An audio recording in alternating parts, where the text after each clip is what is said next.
Jésus dit, « Je suis vivant au siècle des siècles, et je tiens les clés de la mort et du séjour des morts. » Apocalypse 1, 18.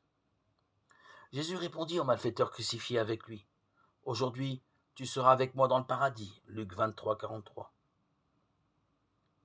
Quelle attitude nous devons tenir devant la mort? Chaque être humain éprouve plus ou moins une certaine crainte devant ce moment inévitable.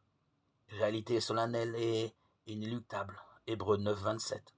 Beaucoup en parlent avec ironie, comme pour en atténuer le côté effrayant. Pour d'autres, c'est un sujet tabou et le seul fait de l'évoquer dérange.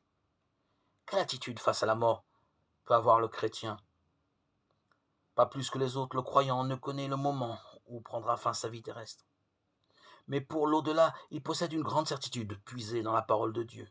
Il sait que la mort est vaincue car Jésus est ressuscité. Christ, par la mort, a rendu impuissant celui qui avait le pouvoir de la mort, c'est-à-dire le diable. Hébreux 2, 14. Le croyant s'appuie paisiblement sur cette affirmation divine.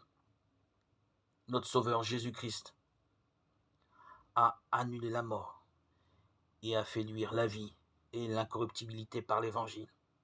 2 Timothée 1, 10. Christ, par son sacrifice, a réglé définitivement la question de la mort.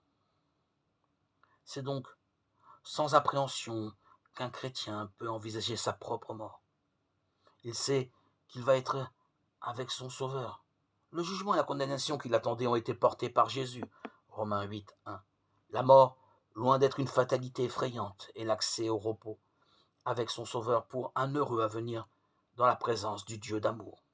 La mort est la conséquence du péché. Reconnaître qu'on est un pécheur qui mérite la mort, c'est le pas qui conduit à accepter par la foi le salut que Jésus offre et dont il a lui-même payé tout le prix. C'est la seule condition pour connaître ce bonheur inestimable.